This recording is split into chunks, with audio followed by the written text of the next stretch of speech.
Banyak amalan-amalan yang demikian gitu, yang mana kita terdorong mengamalkan itu untuk mendapat suatu balasan, satu ganjaran di dunia, dan itu bertentangan dengan perkataan kita karena Allah tadi.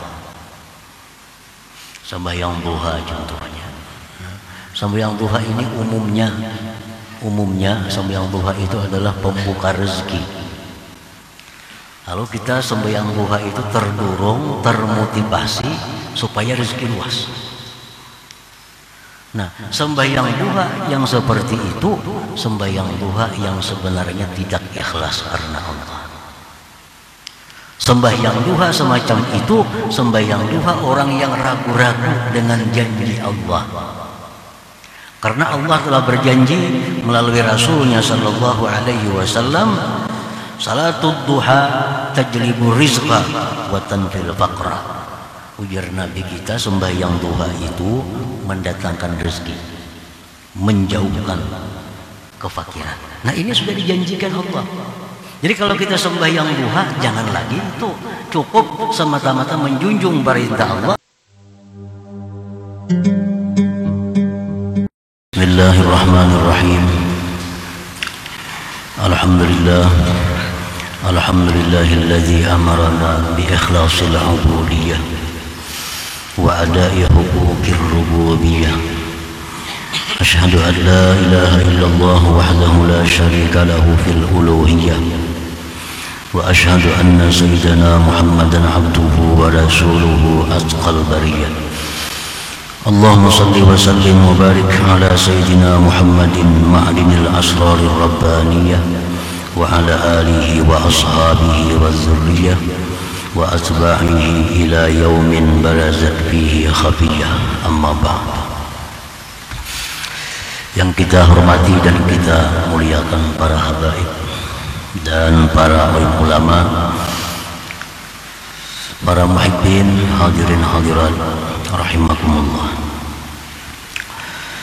Pertama-tama kita panjatkan puji syukur yang sebesar-besarnya kehadirat Allah Subhanahu wa taala, yang mana dengan taufik hidayah serta inayah yang diberikan kepada kita, sehingga kita malam ini dapat kembali berkumpul, bertemu di majelis yang penuh dengan berkah dan rahmat ini. Salawat dan salam keharibaan junjungan kita, kekasih Allah, Nabi besar Muhammad sallallahu alaihi wasallam, dan seluruh keluarga, para sahabat, zuriat dan pengikut beliau sampai hari kiamat nanti. Para muhibbin rahimakumullah, al-hikmatu tsaminata asyara ba'dal mi'ah min al-hikamil ataiyah. Qala al-imam Ahmad ibn Athaillah as-Sakandari rahimahullah wa nafa'ana bi ulumihi wa asrarihi. Hikmah yang ke-118 dari Al-Hikam, berkata Imam Ahmad bin Athaillah as-Sakandari rahimahullah, mata talabta iwadan ala amalin tulibta biwujudis sidqi fih wa yakfil muriba wujdanus salamah. Yang artinya, apabila engkau menuntut gantian atas suatu amalan, maka engkau dituntut pula dengan adanya kejujuran pada amalan itu. Dan cukuplah akan orang yang ragu-ragu itu didapatnya keselamatan. Itulah terjemahnya yang ke-118 ini. Nah, para muhibbin rahimakumullah, idza amilta ayyuhal murid amalan salatan kana aw ghairaha li ajli thawabin ajilin qal jannati wa na'imiha aw thawabin ajilin fid dunya kal ilmi ladunni wa salahil umur wa rakha'il 'aish aw ghairiha. Qala lakal haqq innaka lam tasduq fi 'amalika li bal 'amilta li hazzi nafsik la li ada'i huquqil uluhiyatik wa kadzdzabta bi qaulika lillahi ta'ala. Apabila engkau beramal, wahai seorang murid. Jadi ini khitabnya kepada murid, bukan kepada orang awam, bukan kepada orang yang sudah ma'rifat dengan Allah. Ini tujuannya kepada murid.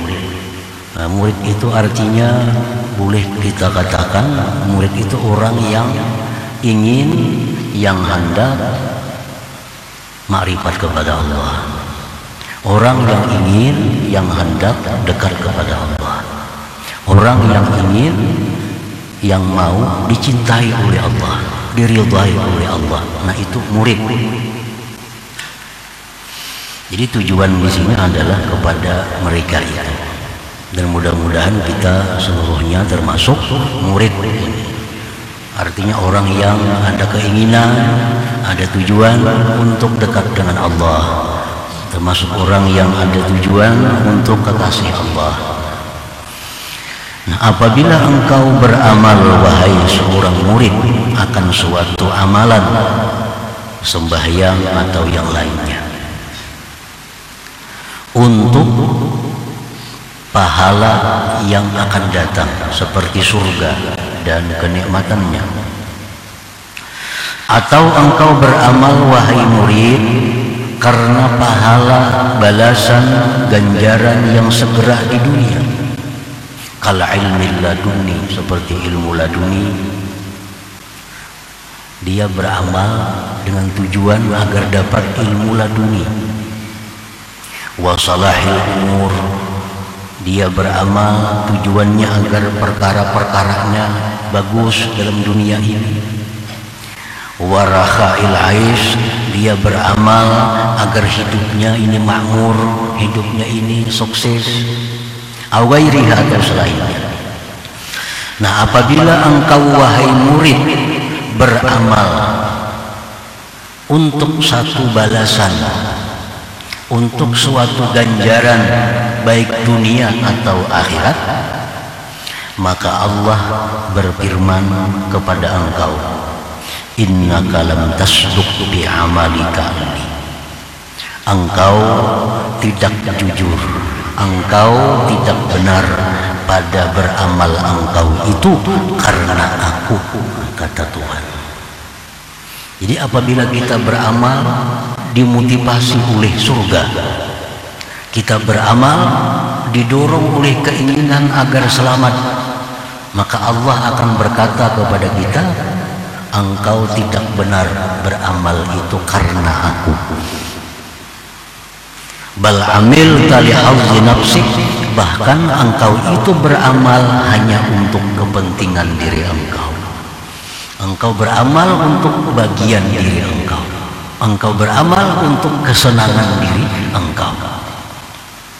La li ada'i huquqi uluhiyatik, dan bukan untuk menunaikan hak ketuhanan engkau. Dan engkau telah berdusta pada perkataan engkau lillahi ta'ala. Nah, para muhibbin rahimakumullah, kita sembahyang ini tergerak karena ganjaran surga. Sedangkan kita dalam niat sembahyang, usalli fardhu zuhri lillahi ta'ala, karena Allah. Nah, berarti karena Allah ini mendustai Allah. Kalau karena Allah, kada perlu memandang kepada balasan. Kita sembahyanglah menunaikan hak Tuhan, karena hak Tuhan itu mesti disembah. Kalau kita puasalah menunaikan hak Tuhan. Kalau kita berzakatlah menunaikan hak Tuhan. Bukan untuk kembali kepada diri kita, manfaatnya itu. Jadi kalau kita beramal dengan tujuan balasan baik dunia atau akhirat, maka Allah akan mengatakan bahwa kita tidak jujur, bahwa kita berdusta pada perkataan kita lillahi ta'ala itu. Nah, para muhibbin rahimakumullah, maka setiap ibadah dalam niat itu biasanya ada lillahi ta'ala. Nawaitul umrata wa ahramtu biha lillahi ta'ala, nawaitu sauma gadin lillahi ta'ala, usalli pada zuhri lillahi ta'ala. Jadi perkataan kita lillahi ta'ala itu bertentangan dengan dorongan yang ada pada diri melakukan taat. Dorongan kita melakukan taat agar dapat surga, agar terhindar dari neraka, agar hidup ini makmur, agar hidup ini lapang. Nah, jadi itu dikatakan Allah, engkau tidak menunaikan hak ketuhanan, engkau dusta padanya lillahi ta'ala. Ternyata engkau beramal untuk kesenangan engkau, untuk pribadi engkau. Nah, para muhibbin rahimakumullah, wal amilu li hafzi nafsih murtabun bi wa'dillahi ta'ala fi kaunihi mujizan lahu bis sawabil ajil wal ajil. Orang yang beramal untuk kepentingan dirinya, kesenangan dirinya, seperti surga, seperti dapat karamat di dunia. Nah, orang beramal karena terdurung itu orang adalah ragu-ragu dengan janji Allah. Itu orang yang ragu-ragu dengan janji Allah, pada keadaan Allah itu membalas baginya dengan pahala akhirat, dengan ganjaran dunia dan akhirat.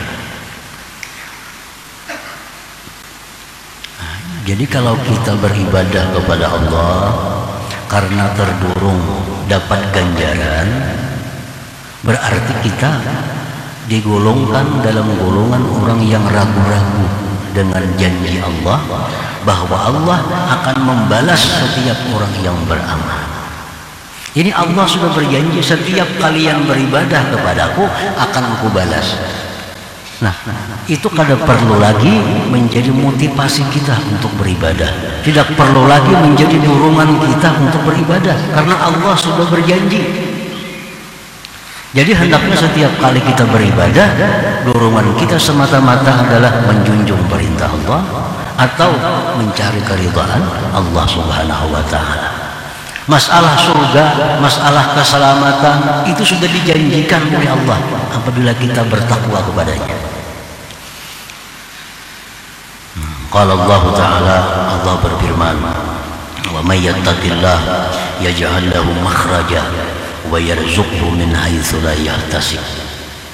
Ini janji Allah kepada orang yang takwa, di dalam dunia akan diberikan jalan keluar dari tiap-tiap kesulitan dan diberi rezeki dari jalan yang tidak terduga-duga. Ini janji Allah. Allah Maha Suci menyalahi janjinya. Barang siapa yang bertakwa kepada Allah, Allah jadikan baginya jalan dari kesempitan, jalan keluar. Dan Allah berikan dia rezeki dari jalan yang tak terduga-duga. Nah, jadi kalau kita menjunjung satu perintah Allah atau menjauhi yang dilarang Allah, jangan lagi hendaknya karena mengharap surga, karena takut neraka, karena itu sudah pasti, itu sudah pasti. Jadi semata-mata kita melakukan perintah Allah, menjauhi larangan semata-mata lima radhatillah, untuk keridhaan Allah Subhanahu wa ta'ala. Itu pasti didapat, pasti didapat. Wa qala ta'ala, Allah berfirman lagi, in tasbiru wa tattaqu la yadurrukum kaiduhum syai'a. Jika kalian sabar, jika kalian takwa, tidaklah memudaratkan akan kamu tipu daya mereka itu sedikit juga pun. Kalau kita sabar, kita takwa, orang tidak akan bisa memudaratkan, mengganggu, menganiaya kepada kita. Ini janji Allah bahwa orang yang takwa itu diselamatkan oleh Allah dari tipuan-tipuan. Nah, jadi kalau kita bertakwa kepada Allah, karena terdorong supaya selamat, nah ini berarti kita ragu-ragu. Allah sudah memastikan bila takwa dipelihara Allah. Jadi hendaknya kita takwa itu semata-mata karena Allah, jangan lagi karena agar diselamatkan itu ditinggal, dihilangkan. Wa qala ta'ala, firman Allah Ta'ala, ya ayyuhalladzina amanu taqullaha wa qulu qawlan sadida yuslih lakum a'malakum. Hai orang yang beriman, takwalah kepada Allah, berkatalah perkataan yang betul, Allah akan baguskan perbuatan kamu, perkara kamu, keadaan kamu. Kalau kita takwa, itu Allah jamin keadaan kita bagus. Nah jadi jangan lagi kita takwa itu terdorong agar bagus keadaan, jangan lagi, itu sudah pasti. Qala ta'ala, uiddat lil muttaqin, surga itu disediakan untuk orang takwa. Nah ini Allah berjanji, bila kalian menjunjung perintahku, menjauhi laranganku, itu surga disediakan. Nah apabila kita beramal, jangan lagi mencari surga, itu sudah pasti. Kalau kita mencari surga, berarti kita masih ragu-ragu dengan yang dijanjikan Allah itu, murtab namanya atau murib. Nah, para muhibbin rahimakumullah, banyak amalan-amalan yang demikian itu, yang mana kita terdorong mengamalkan itu untuk mendapat suatu balasan, suatu ganjaran di dunia, dan itu bertentangan dengan perkataan kita karena Allah tadi. Sembahyang duha contohnya. Sembahyang duha ini umumnya sembahyang duha itu adalah pembuka rezeki. Lalu kita sembahyang duha itu terdorong, termotivasi supaya rezeki luas. Nah, sembahyang duha yang seperti itu, sembahyang duha yang sebenarnya tidak ikhlas karena Allah. Sembahyang duha semacam itu, sembahyang duha orang yang ragu-ragu dengan janji Allah. Karena Allah telah berjanji melalui Rasulnya Sallallahu Alaihi Wasallam, salatul duha tajlibu rizqa wa tanfil faqra. Ujar Nabi kita, sembahyang duha itu mendatangkan rezeki, menjauhkan kefakiran. Nah ini sudah dijanjikan Allah. Jadi kalau kita sembahyang duha, jangan lagi itu cukup semata-mata menjunjung perintah Allah. Kita sembahyang duha semata-mata mencari keridhaan Allah. Perkara rezeki luas itu sudah pasti. Jangan lagi terdorong oleh itu. Demikian pula orang terbiasa membaca surah Waqiah. Baca surah Waqiah, nyaman rezeki luas, nyaman rezeki berlimpah ruah. Jadi baca surah Waqiah karena terdorong faidahnya. Karena terdorong bila baca surah Waqiah rezeki luas. Nah ini bacaan surah Waqiah dari orang yang ragu-ragu kepada Allah, bacaan orang yang tidak ikhlas. Karena baca surah Waqiah itu sudah dijamin oleh Allah. Waqiah itu dijamin oleh Allah melalui Rasulullah menyampaikan bahwa itu surah Waqiah menolak kefakiran selama-lamanya. Nah, sabda Rasulullah, man qara'a suratal Waqiah kulla lailah lam tusibhu faqatun abada. Orang yang membaca surah Waqiah tiap-tiap malam akan dijauhkan kefakiran selama-lamanya. Nah, jadi kalau kita baca surah Waqiah, jangan lagi terdorong untuk murah rezeki, jangan lagi. Kita baca Waqiah mencari keridhaan Allah. Kita baca Waqiah menjunjung perintah Allah. Nah, itu ikhlas. Nah, para rahimakumullah, wal murtab yastahiqqul iqab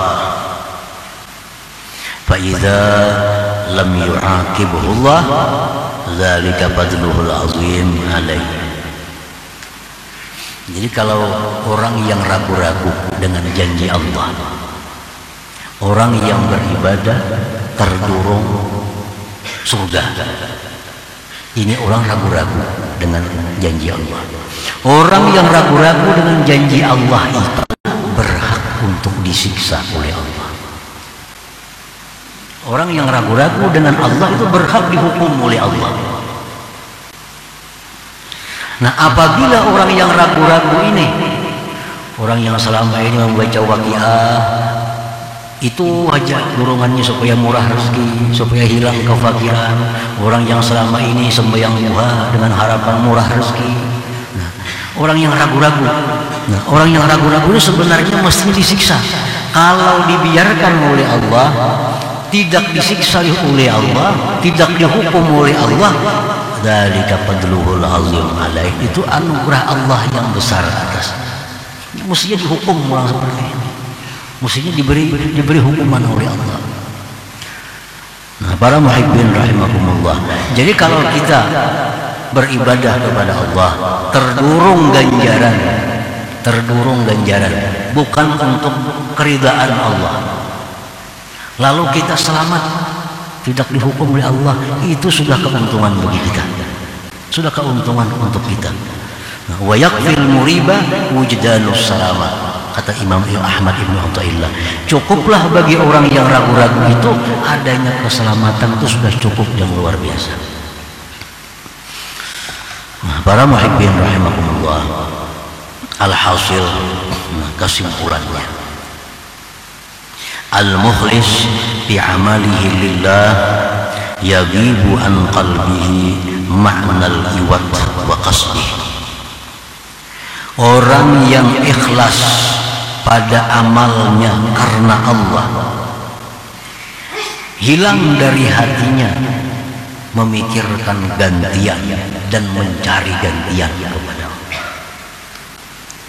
Idh huwa la yattajihu biqasdih illa ila mardatillahi ta'ala wahdah, karena dia tidak berhadap dengan tujuannya melainkan kepada keridhaan Allah subhanahu wa ta'ala semata-mata.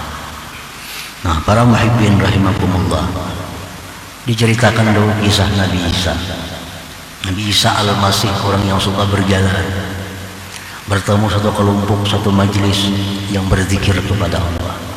Ujar Nabi Isa, kenapa kalian berzikir kepada Allah? Karena kami takut neraka. Nah, ini orang yang berzikir kepada Allah karena takut neraka. Nabi Isa meninggalkan majelis itu. Jalan Nabi Isa, ketemu lagi majelis orang berzikir kepada Allah. Ujar Nabi Isa, kalian berzikir kepada Allah kenapa? Mereka jawab, karena kami ingin surganya Allah. Kami berzikir karena ingin surganya Allah. Nabi Isa pun meninggalkan majelis zikir itu. Terus Nabi Isa berjalan sampai ke suatu majelis zikir lagi. Nabi Isa pun singgah lagi, beliau bertanya, kenapa kalian berzikir kepada Allah? Mereka menjawab, limardhatillah. Kami berzikir kepada Allah untuk keridhaan Allah subhanahu wa ta'ala. Nah, Nabi Isa berkata, disinilah aku diperintahkan untuk bergabung, dan kalian adalah awliya Allah, wali-walinya Allah subhanahu wa ta'ala. Nah, para muhibbin rahimahumullah, jadi orang yang ikhlas dalam amalnya itu orang yang tidak ada dalam hatinya itu pikiran gantian dari Allah. Orang yang tidak ada tujuan dalam hatinya mencari apapun dari Allah selain daripada menjunjung perintah Allah, selain daripada keridhaan Allah. Nah, ini orang yang sidqul ikhlas, yang benar-benar ikhlas. Walaupun untuk orang-orang awam, orang-orang umum, dia beribadah karena takut neraka, itu sudah masuk ikhlas. Itu bagi orang-orang umum. Nah, dia beribadah karena mengharapkan surga, itu sudah ikhlas bagi orang-orang umum. Dan kita pada mau hendak jadi orang umum. Kita mesti hendak jadi orang khusus, mesti hendak menjadi seorang murid, orang yang ingin dicintai Allah, ingin dekat kepada Allah, ingin dimuliakan oleh Allah. Nah, kita hendak jadi orang seperti itu. Nah, kalau demikian maka ibadah kita mesti sidqul ikhlas, benar-benar ikhlas kepada Allah. Kita bersedekah jangan ada tujuan bahwa aku bersedekah ini supaya terhindar dari bala. Jangan ada tujuan lagi seperti itu, karena itu sudah pasti Allah sudah menjamin bahwa sedekah itu melindungi diri engkau daripada bala. Itu sudah jaminan dari Allah. Nah, kalau kita menghendaki itu dengan sedekah, berarti kita masih ragu-ragu dengan Allah. Nah, bersedekahlah kita karena menjunjung perintah Allah. Bersedekah kita karena keridhaan Allah. Nah, demikian pasti akan didapat keselamatan, pasti akan didapat keberkahan dalam sedekahnya itu. Nah, para muhibbin rahimakumullah. Nah, yang kedua, kesimpulan yang kedua, wal amilu lillahi ta'ala ar-raji sa'adatad darain bi fadlillah wa ihsanih la bi amalih la yuhillu bi ikhlasihi lillahi ta'ala. Orang yang beramal karena Allah, dia beramal menjunjung perintah Allah, mengharapkan kebahagiaan dunia akhirat. Nah, ini beramal karena Allah, semata-mata menjunjung perintah Allah, tapi dia mengharapkan surga. Mengharapkan surga itu dengan anugerah Allah, dengan kebaikan Allah, bukan dengan amalnya itu. Nah, orang seperti ini tidak merusak dengan keikhlasannya kepada Allah Subhanahu wa ta'ala. Kita silahkan minta surga kepada Allah, silahkan berlindung kepada neraka. Itu disuruh Allah dalam Al-Quran. Kita minta surga, berlindung dari neraka. Nah, cuma kita minta surga itu kepada Allah dengan anugerah Allah, dengan kebaikan Allah, bukan dengan amal ibadah kita. Kalau kita minta surga kepada Allah karena amal ibadah kita, nah itu kita tergolong orang yang ragu-ragu, jelas tidak ikhlas ibadahnya.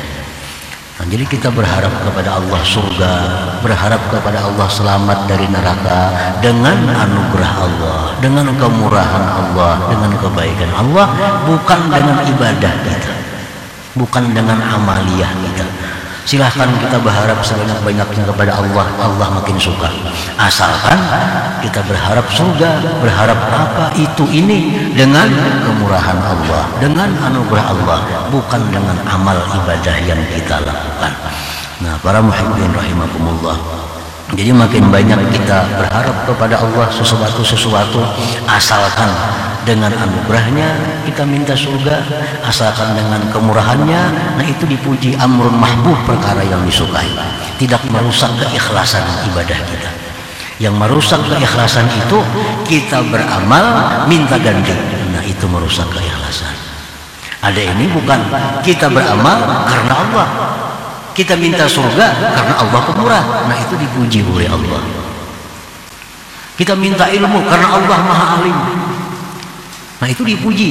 Tapi kalau kita minta sesuatu kepada Allah sebagai gantian dari ibadah kita, nah itu yang dicela oleh agama kita, dicela oleh Allah Subhanahu wa ta'ala.